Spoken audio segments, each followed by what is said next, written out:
Hello and welcome to the June 8th, 2025 episode of Nick's News. I am your host, Nick, brought to you by Some Budget Studios. That's right, we're putting money into this project of ours. We're live every Sunday, and I thank you all so much for tuning in or catching the replay on our YouTube page. This is a program dedicated to bringing good news to counter all of the bad news that we are bombarded with on a daily basis with the hope of bringing a little bit of joy back to the world. Several of our articles are pulled from sites like goodnewsnetwork.org and goodgoodgood.co, but we appreciate everything sent in by you, the Nick's Newsies. So, hello everybody. Tonight we are doing yet another cool news episode, covering the very cool news that we and the Nick's Newsies have found throughout the year. They may not have made the cut as good news, but we definitely like to showcase them because of just how cool they are. So we thank you all for tuning in. All of these articles tonight are going to be abridged versions because we do several more than we normally do during a broadcast. Producer Donna has gone through the articles and has made abridged versions for me to read so we can keep things down to about an hour for our broadcast. But as usual, the links will be attached to every single one of the articles, so you can read the full articles if you wish. Oh, links are in the description, by the way. Hello, Joseph. If you're wondering why my voice is trashed, we'll talk about that in the shout-outs. For starters, though, let's get into our news brew. We have another Producer Donna special delivery from her. Behold, Oaty McOatFace by Beard Brewing Company. This is a 5.2% ABV oatmeal stout full of Oaty goodness, packed full of Oaty goodness. It should be smooth drinking on very smooth waters. I love the artwork, too, of Beard Brewing. So, because it is a stout, we're going to use the limited edition Harpoon Snifter. We don't need the Balisong bottle opener because we're not going to crack open a bottle, and we'll get into the theatrics of a 5-minute pour.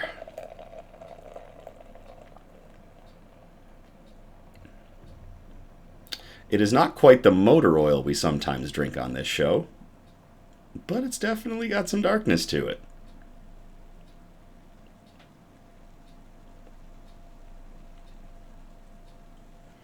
And we want to get all that gas out of there. Hello, Nico.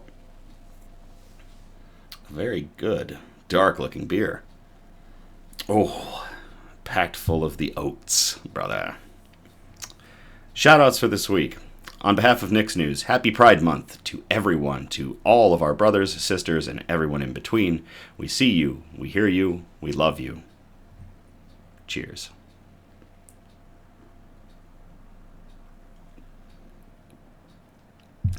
Oh, that's smooth as could be. Ooh, a little jammy. That's a good one, Producer Donna. Thank you very much for this beer. Do you want some fine wine or cider? Fox and Hen Winery is located between downtown Grand Haven and Allendale. They specialize in small batch wines and ciders that reflect the Lake Michigan climate. You can check them out Fridays and Saturdays from 1 p.m. to 8 p.m. And usually on Fridays I'm there. If I'm going to be at Fox and Hen on a Friday, I will post ahead so that folks can come out and join me for a glass of wine or a glass of cider. So to Fox and Hen, cheers.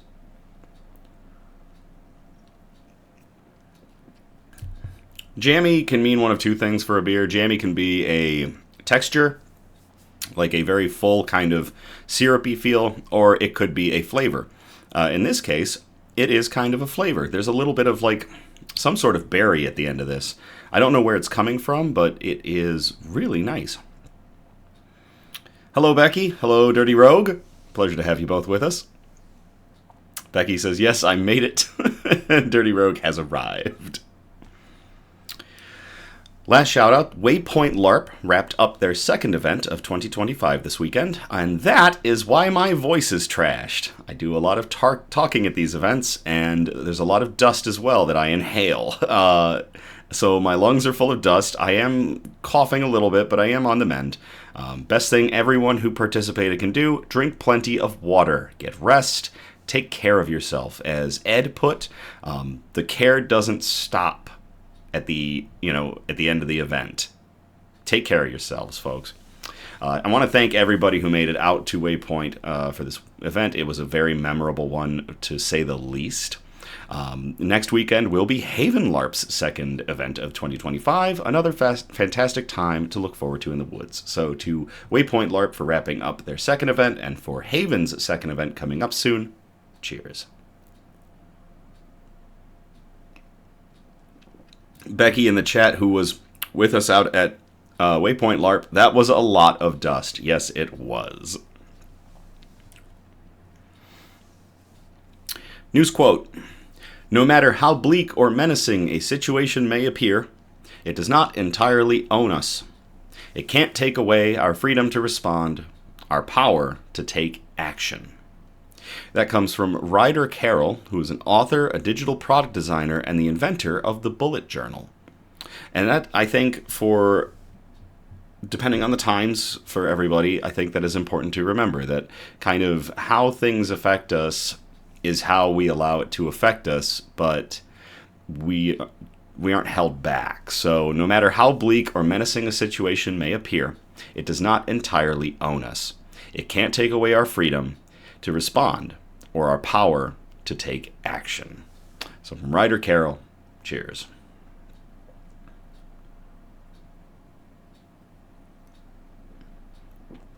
Dirty Rogue, I appreciate the dust and sand to help me get into character, but it was a bit much. Yes, it was. Nico, sorry I missed it. Got a little sinus infection. Oh no, Nico, I'm so sorry that you got a sinus infection. Glad to hear you are looking forward to the next weekend, though. Yes, we do. Becky just said, hope you feel better, Nico. Yes, from behalf of Nick's News. Nico, we hope you feel better, too. Bug update. So between last episode and today, Producer Donna did request that I check up with Elmira. Obviously, I do check in on Elmira when I can, but it's very difficult because Elmira's vivarium is 40 pounds of dirt and glass and plants, and Elmira herself in there. So I did manage to pull her entire vivarium to the edge of the table because her burrow is at the very far back corner, and I managed to get my flashlight and look at her. And she responded to the light. She moved her little antenniform legs a little, and then she got really upset that I was peering in at her with a flashlight, and she moved away. So she is alive and well. She just is still in hibernation. So I believe it is a timer thing. We'll just keep an eye out now that things are warming up. Hopefully Elmira will grace us with her presence. Sue was not happy that I was gone for the weekend, nor was he happy that I returned alive. But that is Sue in a nutshell. Ripley was actually scuttling around when I got home, and was very nice to see moving about and being so active. I've got to feed her again. I think she's just really hungry. On a final bug update somber note, Mantis McLeod has passed away. He has decided to end the great game, and he has left us. When I got back from the event, I checked in, of course, on all the bugs, and he had peacefully passed, or was in the process, and then earlier today the process was completed. He peacefully passed, just kind of chilling in his home, and it was great to know that he had such a long life, and he's a testament to his species. Male mantises do not normally have very long lifespans, and that's not because of potential cannibalization. It's more just that they're on a timer the moment that they come out, they have their final molt, and he lasted a while. So to Mantis McLeod, rest in peace, buddy. You were the one. Cheers.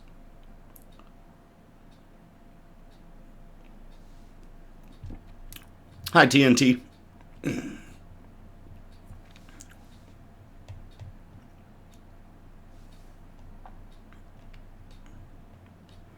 All right.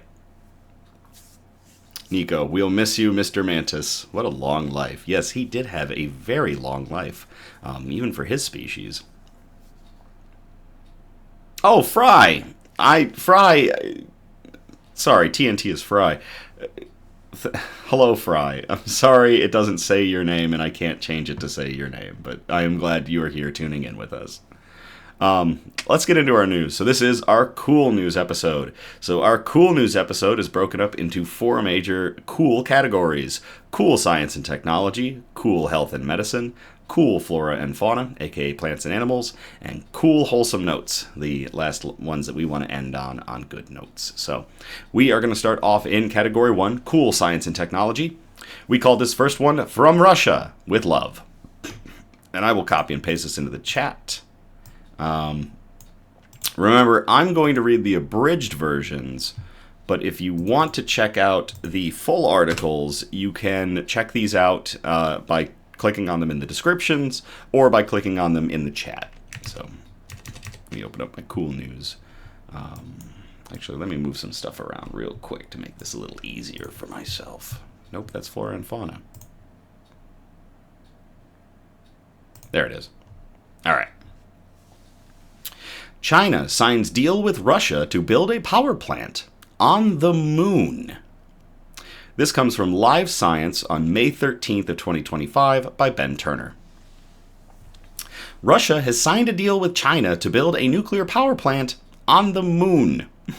The Russian reactor will be used to power the International Lunar Research Station, or the ILRS, jointly led by China and Russia, and should be completed by 2036. Not a lot of time to get started on that, guys.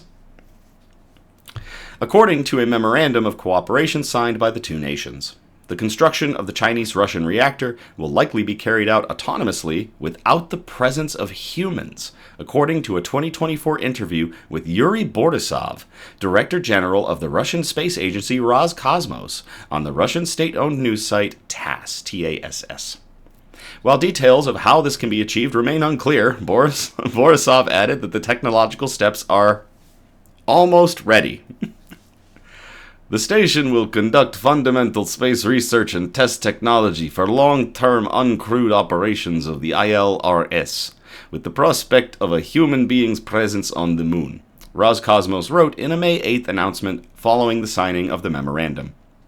The new research station, a permanent manned lunar base located on the moon's south pole, has so far attracted 17 countries to join the program, including Egypt, Pakistan, Venezuela, Thailand, and South Africa. Its groundwork will be laid by China's 2028 Chang'e 8 mission, which will be the nation's first time landing an astronaut on the lunar surface. The roadmap for the ILRS was first unveiled in June of 2021, with China and Russia announcing they would loft the pieces for a robotic moon base using 5 super heavy-lift rocket launches from 2030 to 2035. Once these basic pieces are established, China plans additional launches that will extend the base further, connecting it to a space station orbiting the moon and 2 nodes located at the moon's equator and its far side. Wu Yanhua, the chief designer of China's deep exploration project, said at a 2024 media conference, according to state media outlet Xinhua. This extended model, laying the foundations for manned landings on Mars, should be completed by 2050. It will be powered by solar, radioisotope, and nuclear generators, Wu said. It will also include lunar Earth and high-speed lunar surface communication networks, as well as lunar vehicles like a Hopper, an unmanned long-range vehicle, and pressurized and unpressurized manned rovers. That is really cool, and potentially a neat step in space exploration. To China and Russia planning to build a nuclear power plant on the moon, good luck and cheers.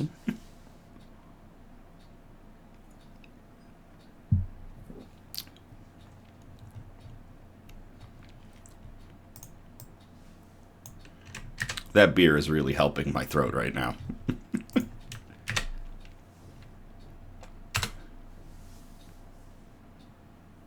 Yes, as producer Donna just put it, after it is built, then it will be manned for research.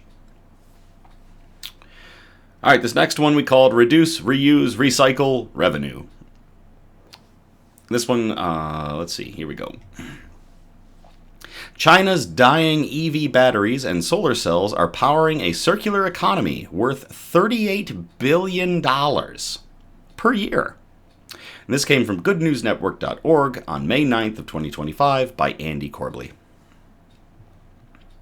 China has always placed importance on self-sufficiency, and now the world's largest consumer of industrial metals is digging mines into its own waste remains, or waste streams. The largest producer of solar panels, batteries, and EVs, Chinese businesses are seeing in these valuable products equally valuable opportunities for recycling and revenue. The China Resources Recycling Group, created by the State Council last year, is seeking to bring together businesses with the expertise and infrastructure to recycle offline e-waste in large quantities for its lithium, cobalt, copper, gold, aluminum, and nickel. According to the national publication Economic Daily, the trade in recycled materials from wind and solar power and EV batteries has grown to an enormous sum of $38.5 billion per year. Chinese manufacturers produce the greatest share of the world's electric vehicles, and after a decade of growth, the first wave of battery retirements is crashing down on the Chinese economy. In just a few years, the retired battery tonnage is expected to reach 4 million tons. Speaking with South China Morning Post, a pair of business owners said they are seeing big revenues in recycling coming from batteries and solar cells. One, Tianli Technology in Zhejiang Province, earns a quarter of all profits from just batteries, while the much larger Henan Harui Intelligent Technology has 70% of its productive capacity dedicated to making machines that recycle batteries and solar panels. Beijing has so far enrolled 156 businesses to standardize the battery recycling market's practices for avoiding workplace accidents and environmental contamination. That's right, making batteries is messy business. Previous eras of industrial growth in China have led to disastrous instances of environmental contamination, something subsequent CCP efforts have strived to prevent. Lithium-ion batteries contain toxic metals and compounds that can leach into soils and waterways, so proper recycling is key. It's also rewarding, as every gram of nickel and lithium safely extracted helps keep bottom lines high. China became the first country to have over 100 gigawatts of total installed photovoltaic capacity back in 2017, and as of 2024 was home to 1 in every 3 panels installed worldwide, as it added 277 gigawatts of power of solar power in that one 12-month period, equivalent to 15% of the world's total installed solar capacity. The recycling chains for solar power are less developed than for batteries, in part because the environmental impact of batteries is higher than retired solar panels. But if the growth in producing panels, producing batteries, and recycling batteries is any indication, one would expect this deficiency to disappear rapidly as the country begins to retire its first generation of solar panels. So utilizing dying EV batteries and solar cells to power the economy. It's pretty cool. So to everybody involved in that process, cheers.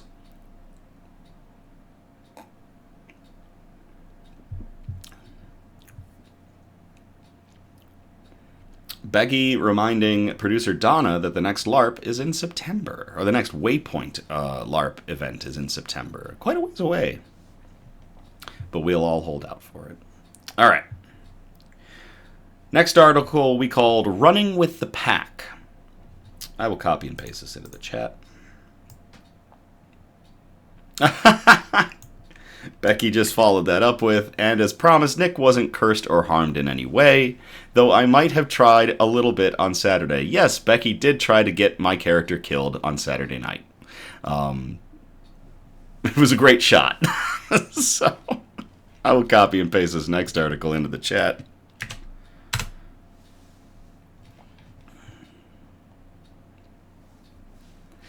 Kawasaki's wolf-inspired 4-legged robot lets riders traverse uneven terrain. This was posted to Interesting Engineering on April 6th of 2025 on my birthday by Bojan Stojkovski. And as producer Donna just said, this thing is so cool. I implore you, check out the link and look at this thing. Kawasaki Heavy Industries Group, the multinational automotive conglomerate from Japan, has debuted the prototype of a hydrogen-powered, 4-legged robot designed to be ridden by humans. Named Corleo, the robotic vehicle was unveiled at a showcase event at the upcoming Osaka Kansai Expo 2025. The wolf-inspired Corleo robot has 4 legs for navigating uneven topography and is envisioned as an all-terrain alternative to motorcycles. Riders mount it like a horse, but its movement and designs are akin to agile animals like deer and panthers. According to the company, the vehicle is beginner-friendly, offering maneuverability, stability, and allowing riders to traverse mountainous areas. Dirty Rogue reminds me I was fine. I had a stabby little fox watching my back. Thank you, Meebo.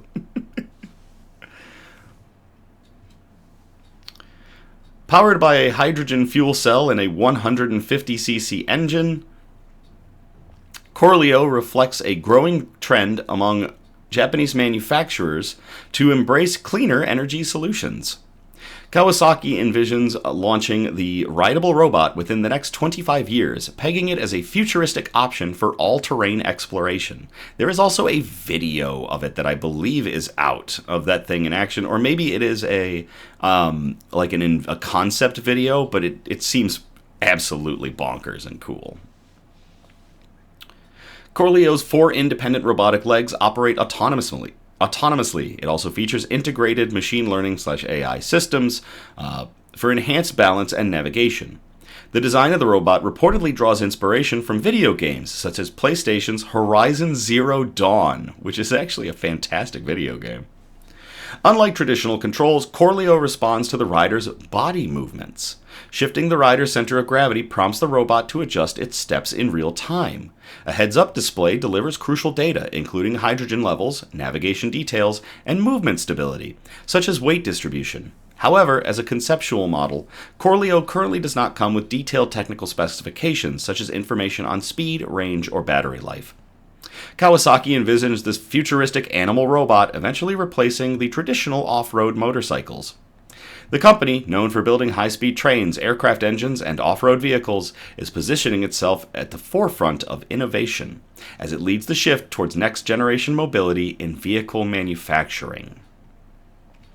I think that thing looks amazing. So to Kawasaki for making a crazy animal robot, cheers. Becky said that thing does look cool. Chris Hollander says, "Oh, I loved Horizon Zero Dawn. It was a great game. I think it still is." All right, last article of cool science and technology we called "Beware of Ewoks." I will copy and paste this into the chat if y'all want to read along. Or, well, if y'all want to read the article, again, I'm reading abridged versions because we have so many articles. I think we have 11 articles. Normally we do 6 or 7. We've got 11 cool news articles tonight, so that's why I'm doing the abridged ones. Air bike takes to the skies, flies at 124 miles per hour, and turns sci-fi into reality. This also came from Interesting Engineering on May 4th of 2025 by Prabhat Ranjan Mishra. A Polish firm has turned science fiction into reality as its Star Wars-styled air bike has taken to the skies. Volanaut's flying motorbike, a futuristic single-occupant vehicle, is a breakthrough in personal air mobility. Powered by jet propulsion, the superbike for the skies can carry one person at up to 124 miles an hour. Volanaut claims that the airbike's proprietary stabilization system, enhanced by a flight computer, provides automatic hover and ease of control for its rider. While I read this, I'm also going to post the link to the YouTube video of it. Now again, if you want to check this out at your leisure, you can either watch it here, or you can click the link in the description if you do another watch through of this episode. Yep, Producer Donna, due to the delay, we included a link to the YouTube video. We are both on it tonight. With the use of advanced carbon fiber materials, 3D printing, and a minimalistic approach, the airbike is 7 times lighter than a typical motorcycle. The airbike offers a unique riding position with an unobstructed 360-degree view to help the rider quickly become one with the flying machine, and provides the sensation of complete freedom. This could be possible with airbike's extremely compact size and no spinning propellers. It can travel through most confined areas with ease. It's just loud as hell. Unlike the Jetson 1, the flying superbike has an open-air setup. It has no frame caging the flyer. They also lean to the front unlike the eVTOL's lounge-like seating position. Footage shared by the company on YouTube shows the airbike moving across the forest ridge lines and dry lake beds, lifting and landing without assistance. The company hasn't yet revealed the price of the superbike yet. Even the complete commercial plan is yet to be disclosed by Volanaut. But it is friggin' cool. So to Volanaut for making an unbelievable airbike that looks like something out of Return of the Jedi. Cheers.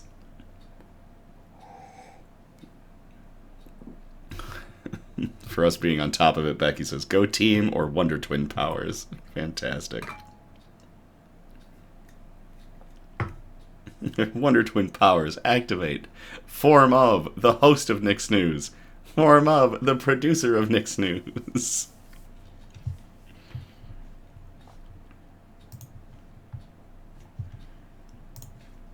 Alright, so that is going to take us out of cool science and technology. We are going to move on to category 2, cool health and medicine. Producer Donna, if we're Wonder Twins, that makes Grayson, our graphic artist, the monkey. We've got one article in Cool Health and Medicine, and we called it Eyes Wide Shut. I'll copy and paste the link in here if you want to read it. And I will read the abridged version.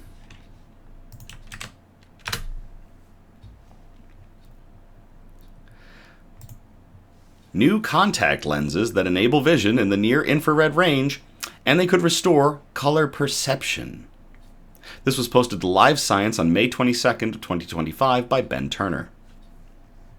Scientists have created night vision contact lenses that they claim can grant people supervision. The lenses, which use nanoparticles to absorb low-frequency light before emitting it in the visible spectrum, enable wearers to see infrared wavelengths that are otherwise invisible to the human eye. And unlike traditional night vision goggles, these lenses don't require a power source. Daku Yoru says, "Oh, sweet!" We, Producer Donna and I were trying to come up with a title, like our little catchy title for this one, in themes regarding the Predator franchise, because infrared vision, that's awesome. First used in night combat during World War II, traditional night vision goggles use an electronic image intensifier tube to turn visible light, or near-infrared photons, into electrons.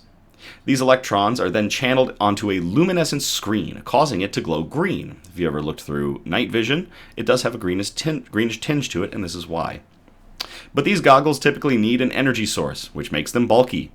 Infrared goggles are also unable to precisely distinguish light across the infrared range, especially those at longer wavelengths. Daku Yoru, get to the chopper! Go! To create the new lenses, the scientists embedded nanoparticles inside flexible, non-toxic polymers typically used in soft contact lenses. The nanoparticles, which consist of sodium gadolinium fluoride embedded with luminescent ytterbium,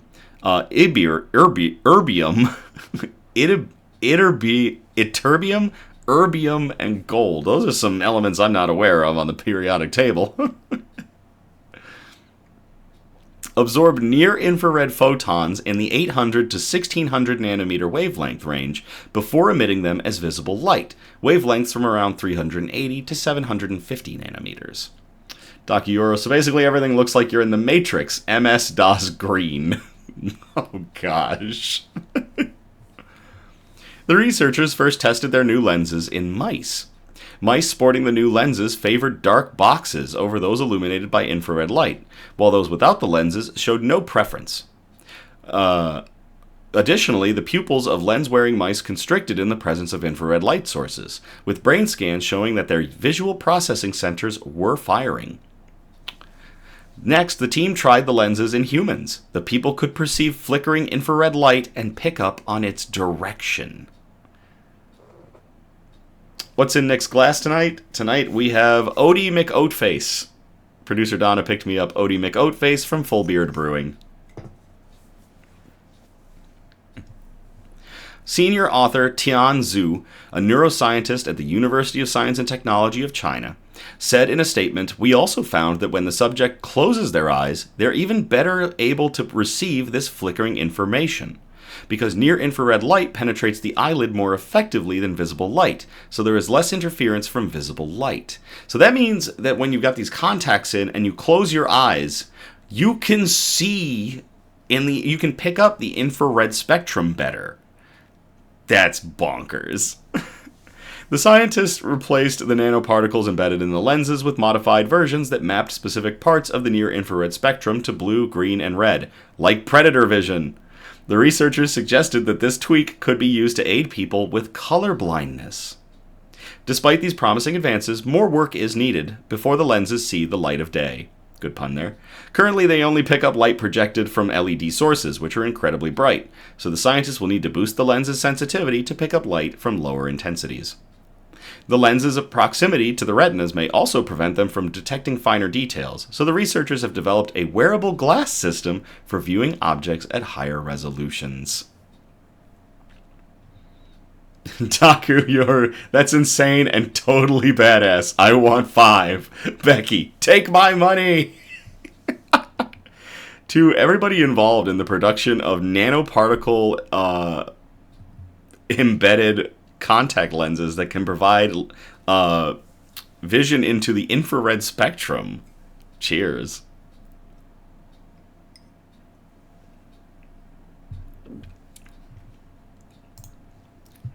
Oh, that beer is so good.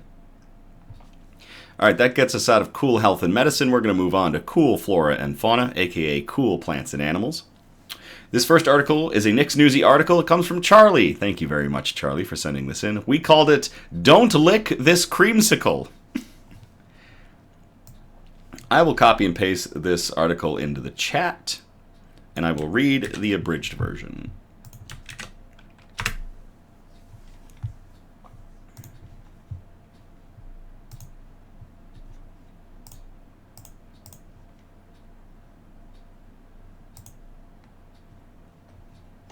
Oh, where'd my flora and fauna go? Uh-oh, where'd my flora and fauna go? Just a moment, folks. There it is. For some reason, my flora and fauna closed out. There we go. All right. Nobody knows why this snowy owl is orange. This was posted to the CBC on March 18th of 2025 by Sheena Goodyear. Julie Maggart spent... Oop, let me zoom that in a little bit too so I can read that properly. Julie Maggart spent 4 long days trying to snap the perfect picture of a snowy owl in Michigan whose unusual orange coloring has left scientists baffled. The amateur wildlife photographer was sitting in traffic, driving between scouting locations when she finally spotted the bird, which she has nicknamed Creamsicle, perched on a utility pole.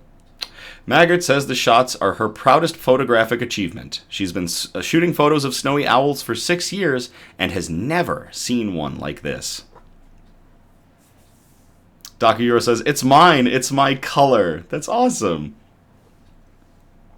Bird experts agree Creamsicle is rare and potentially even unique in its coloring, but they disagree about what's behind the orange feathers. Karen Cleveland, wildlife biologist with the Michigan Department of Natural Resources, says they first started getting reports of the orange snowy owl about 2 months ago and have been tracking it ever since. Among the most likely explanations are genetic mutation, accidental staining, and deliberate staining. We are very much hoping it's not the last one. Said Cleveland, wildlife biologist with the Michigan Department of Natural Resources, which is tracking the bird. Deliberate staining is generally either explained by marking done for scientific research purposes or marking done by nefarious miscreants for reasons known only to themselves. We very much hope here at Nick's News that it is not something that has to do with miscreants, and if it is, we hope that horrible things come their way. The theory of genetic mutation was first proffered by Kevin McGraw, a biologist at Michigan State University who has written a book about bird coloration. He told local media outlet Michigan Live that creamsicle's rusty plumage could be the expression of genes that are normally downregulated, but were triggered by an environmental stressor, like pollution, heavy metal contamination, or pesticides. But several other bird experts have expressed skepticism about that theory. Doc, who says, it just got into a bag of Cheetos. Too many sweet potatoes and squash. Nico followed that up with buffalo chicken sauce. Scott Weidensaul, a co-founder of Project Snowstorm, a volunteer snowy owl research group, says, the photos make very obvious that the dye hit some feathers, but that those beneath were shielded, leaving clear, sharp white shadows that neatly match the shape of the colored feathers above. He says his group did not paint the feathers for tracking purposes, and neither have the other research organizations he's reached out to. But that doesn't necessarily mean someone vandalized the owl, he said. It seems pretty clear that the bird got sprayed, almost certainly by accident, with something that contained dye or paint, he said. Given the location, time of year, and propensity of snowy owls to hang around airports, Project Snowstorm colleagues and I think the most likely cause was airport de-icing fluid, some formulations of which are red and orange. And it's funny that's mentioned because I do remember I took a flight out during the winter time, and sure enough, the de-icing solution I remember had like an orange tinge to it. We were in the plane while they were doing further de-icing before we took off, so that's really interesting to think of. Daku says, baby likes Frank's Red Hot. Chill. The only way to find out for sure is to get a hold of the bird and test its molted feathers. And since Creamsicle seems to be healthy and well, they have no intention of bothering it. Based on photos, he suspects Creamsicle is a juvenile male, and while being a weird color could put a serious crimp in its social life, when it's time to find a mate, he says the bird will likely have molted and lost all of its orange by then. So to everybody tracking Creamsicle, the bright orange snowy owl, and to Charlie for sending in that article. Cheers.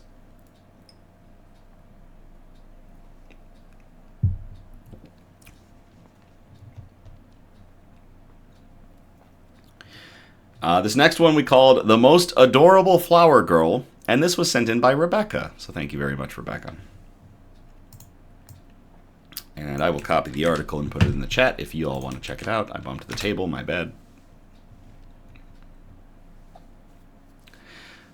Baby elephant at Oregon Zoo throws her own floral parade, and it's too cute.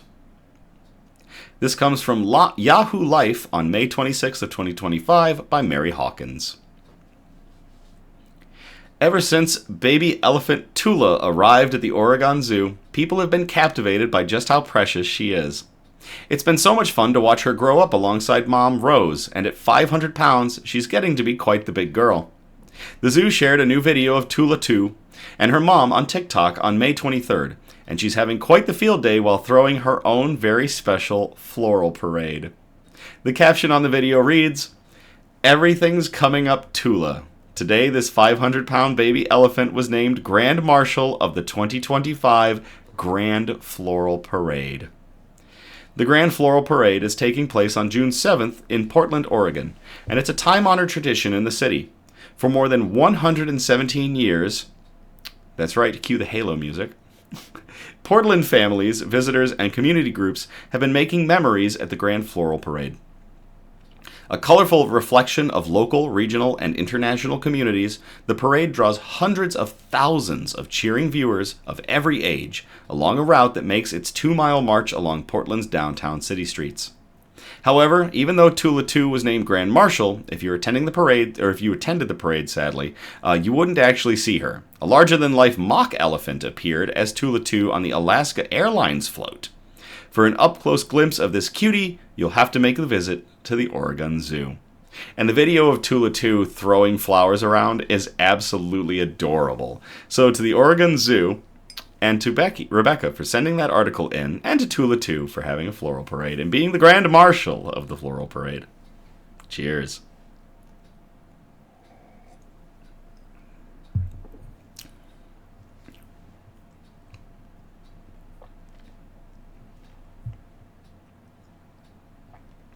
This next one we called Nature is Really Friggin' Weird. And I'll copy and paste this article for y'all to read at your leisure.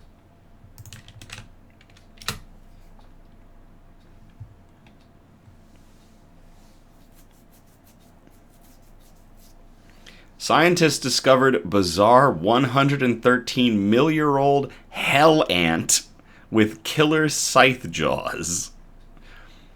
I love bugs, so producer Donna threw me a bone with a bug article. This came from SciTech Daily on May 7th of 2025 by Cell Press.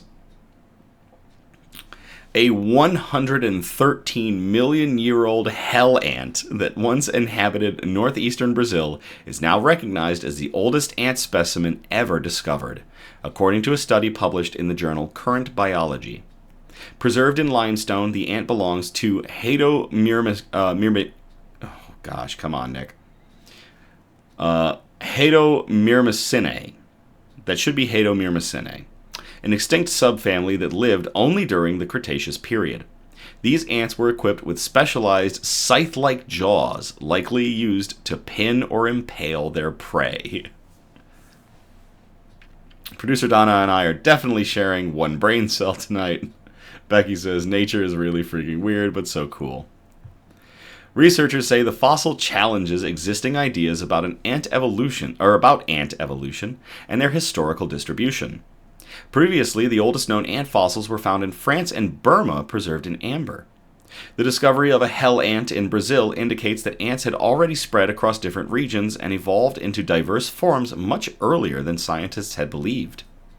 Anderson Lepeco of the Museu de Zoologia da Universidade de São Paulo in Brazil and his team discovered the remarkably well-preserved ant specimen while systematically examining one of the world's largest collections of fossil insects from the Crato Formation, a deposit renowned for its exceptional fossil preservation.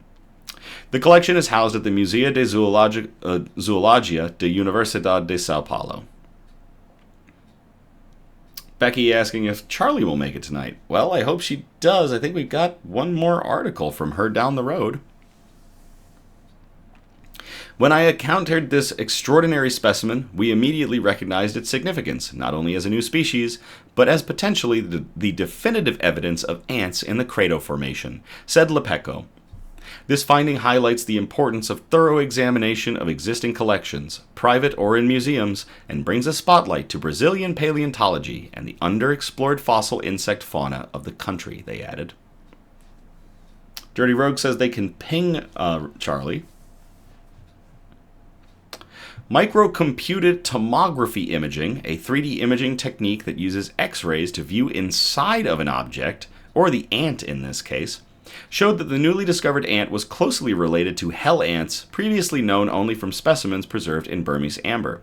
When I keep saying hell ants were a specific family of ants that lived way back during the time of the dinosaurs, clearly.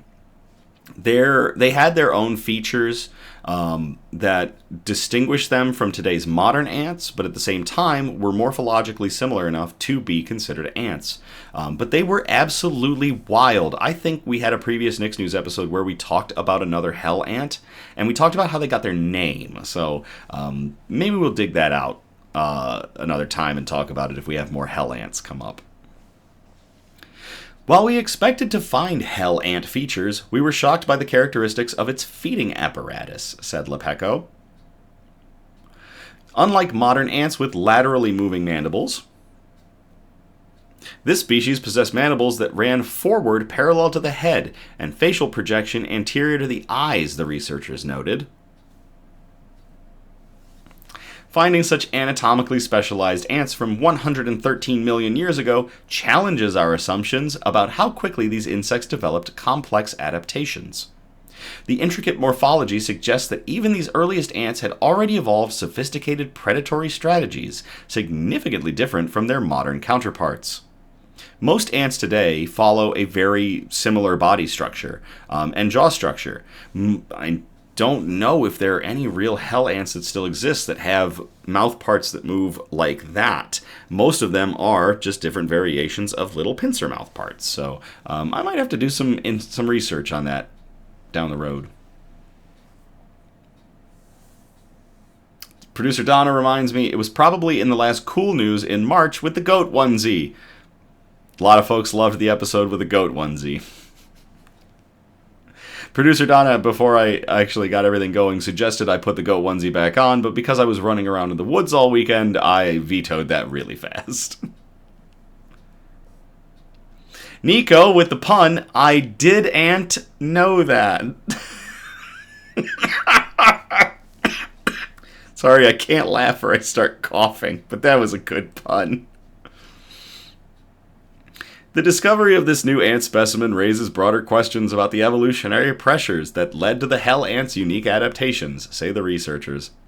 With advanced imaging tools, it's now possible to examine such fossil specimens in much greater detail than ever before.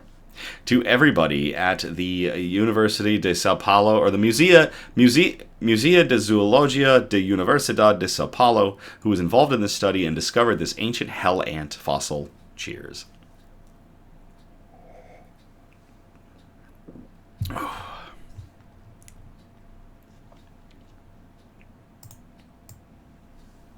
Okay. We called our...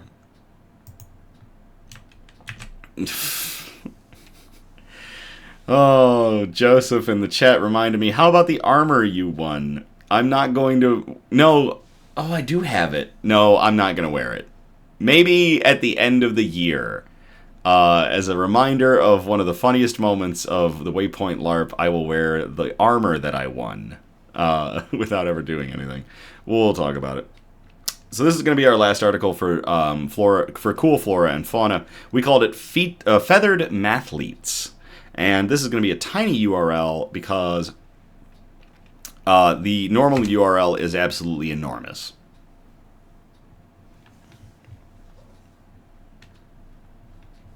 A crow's math skills include geometry. This was posted to NPR on April 12th of 2025 by Nell Greenfield-Boyce. Crows are able to look at a handful of four-sided shapes and correctly distinguish those that exhibit geometric regularity from those that don't, according to a provocative new study. It's the first time a species other than humans has been shown to have this kind of geometric intuition, says Andreas Neider, a cognitive neurobiologist at the University of Tübingen in Germany. Or Tübingen? It might be Tübingen in Germany. Claiming that it is specific to us humans, that only humans can detect geometric regularity, is now falsified, says Neider, because we have at least the crow. Previous research has demonstrated that regardless of age, culture, or education, humans are really good at noticing geometric regularity in shapes. Other critters might have an inherent interest or inherent sense of geometry too, says Neider, but until now, researchers mostly haven't focused on this ability in their tests of animals' mathematical skills. From previous articles, we'll remind you, crows and ravens are unbelievably good at math. Now, we can add geometry to that. He and his colleagues tested the abilities of two carrion crows that live in their lab. Previously, Neider's group had shown that the crow's counting ability rivals that of toddlers. The birds' work involves basically playing computer games that are designed to tease out how much they know about math. For this study, the birds would look at a computer screen and see a group of 6 shapes. To get a tasty treat of a mealworm, they'd have to peck on the shape that was different from the others. Daku says, corvids and pigeons can count. Fair State University used to train them. I did not know pigeons. Well, I think we might have had an article about pigeons a long time ago. Neurons are being triggered in my brain when you mention pigeons can count. That is really cool, Daku. Corvids are crows. Crows and ravens, I believe, are ravens in the corvid family. Someone want to check that? Ah, yes, and Producer Donna's cat can count. If you short Bruce just one treat, he knows.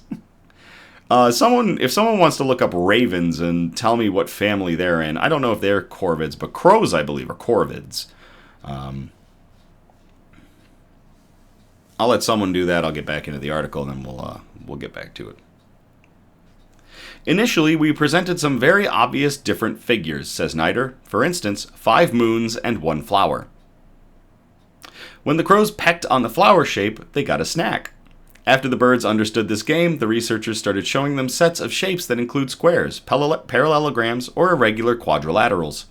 The crows might see, for example, 5 perfect squares along with one 4-sided figure that was just slightly off. What the researchers wanted to know is whether or not with these quadrilaterals they could still continue to find the outlier, even though the outlier was looking perceptually very similar to the other 5 regular shapes, explained Niter. Daku saying ravens and crows are corvids. Nico, Corvidae is a cosmopolitan family of oscine passerine birds that contain the crows, the ravens, the rooks, the magpies. Those things are absolutely horrible. Jackdaws, jays, treepies, chos, and nutcrackers. Thank you both very much.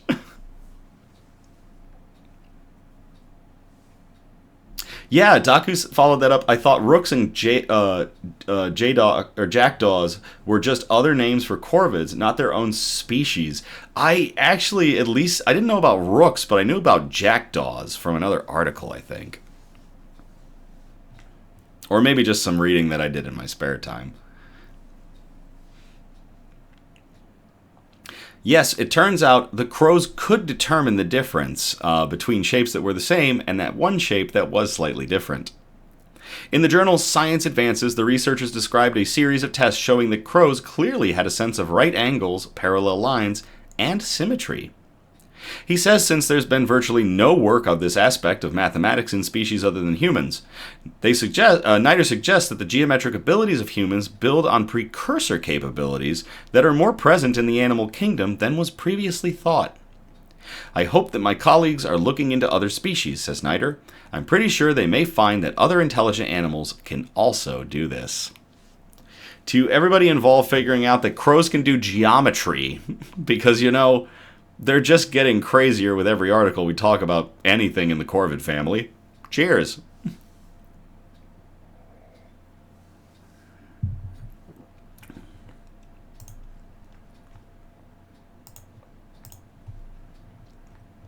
All right. That is going to get us out of cool flora and fauna. We are going to get into our final category, cool, wholesome notes. We've got 2 articles in this one. Our first one came from Cassidy, so thank you very much, Cassidy. We called this one Message in a Bottle. And I will post the link to this in the chat, and it is in the description if you want to check it out at your leisure. 14-year-old tossed a message in a bottle into the sea in 1976. Nearly 50 years later, he received the call. This was posted to Scoop Upworthy on April 23rd of 2025 by Prachi Malik. In 1976, 14-year-old Peter R. Thompson wrote a short note, sealed it in a glass Pepsi bottle, and had it launched into the Atlantic by the Coast Guard. The assignment was meant to be a science experiment, which, nearly 50 years later, turned into a reunion. The message inside read, I'm a 9th grade student from Pentucket Regional Junior High School. This is a science experiment because I am in an oceanography course. Will you please send this back to the address at the bottom and say where you found it, what day and time, and how? This was launched by a Coast Guard ship in the month of May 1976. The note drifted more than 1,000 miles before it was discovered by brothers Clint and Evan Buffington during a trip to a remote out island in the Bahamas. Clint told WCVB, describing the moment, beautiful sunny day, the waves are lapping, the sun is glistening on the water, not a cloud in the sky. All of a sudden, I hear my walkie-talkie crackle to life, and my brother says something like, you're not going to believe what I just found. Inside the bottle, they found the sand-covered note, browned with age, but still legible. Determined to find out who had written it, the brothers turned to social media. With the help from Boston journalist Emily Maya, they tracked down Thompson, who said, it's amazing. It's almost 50 years later. It's a big surprise, Thompson told WCVB. He doesn't remember writing the exact message, but he does remember the oceanography class. He also seemed glad to take a trip down memory lane. The Buffington brothers plan to return the note to Thompson soon. To Peter Thompson, who had the Coast Guard send out a message in a bottle back in 1976 and is going to get it back here in 2025 thanks to Clint and Evan Buffington. And to Cassidy for sending in that article. Cheers. Daku says, hope his teacher gave him an A.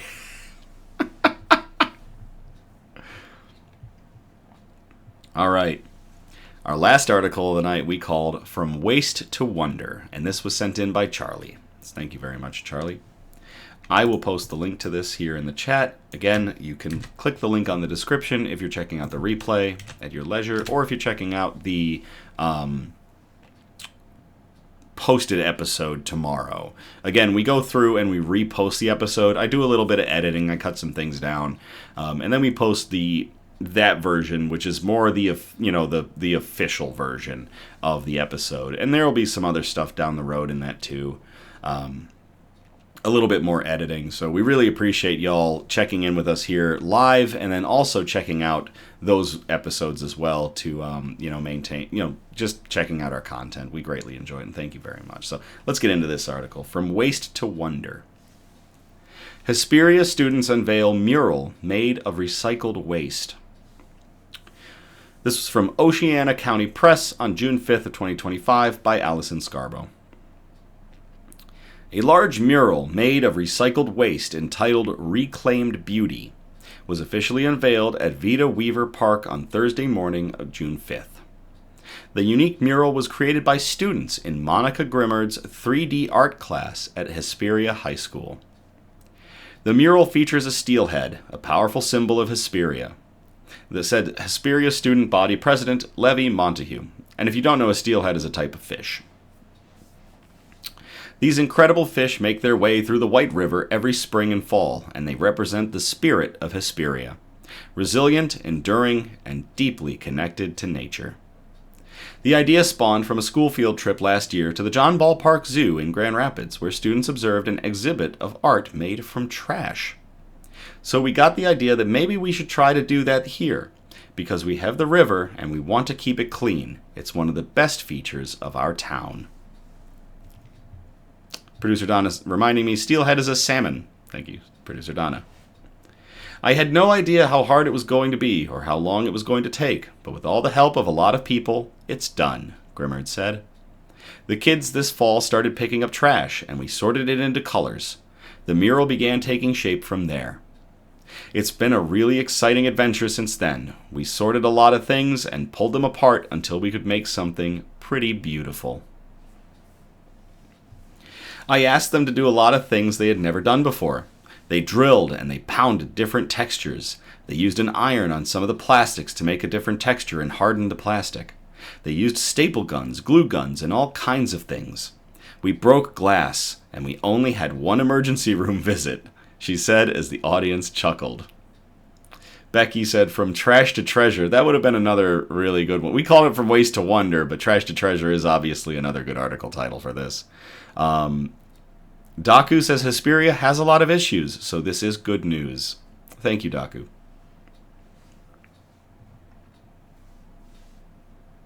The plan is to take the mural down in the fall and cover it with a glazing of epoxy to winterize it, and then to put it back up. A $9,000 grant from True North Community Services and the Michigan Arts and Culture Council funded the entire project. To everybody involved in Monica Grimmard's 3D art class at Hesperia High School for creating a piece of art, Reclaimed Beauty, and to Charlie for sending in that article to us. Cheers.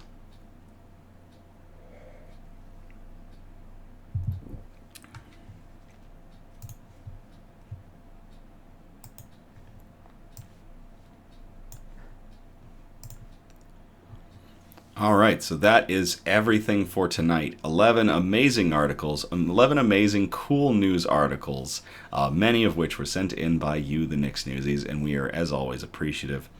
We thank you all again for tuning in or catching the replay on the Knicks News YouTube page. Again, we're live every Sunday. Our next episode will be a good news episode on June 15th of 2025. I almost said June 8th again, my bad. June 15th of 2025. We encourage participation, so if you feel inclined, by all means, you can post suggestions for news brews, for shout-outs, for news quotes, and especially good news articles or cool news articles that we can present on future episodes of Nick's News. If you do send in a bunch of articles, we appreciate it if you could spread them out across our 4 major categories, which are usually science and technology, health and medicine, flora and fauna, aka plants and animals, and wholesome notes. You can message us on Facebook or Instagram, or email us at somebudgetstudios@gmail.com. Links are all in the description. Feel free to like, subscribe, or comment on our content on Facebook and YouTube and Instagram to get good news and joy into the algorithms that are basically running all of social media at this point. I'll never tell you what to do, but I can't thank you all enough for everything that you do. Every like, every subscription, every comment, just any interaction with our content just continues to drive Nick's News further and continues to spread the good news that we're really trying and this real Hope Core stuff that we are fixated on. So again, I thank you all so much. I can never stop thanking you all for all of your interaction with us in every way, shape, and form.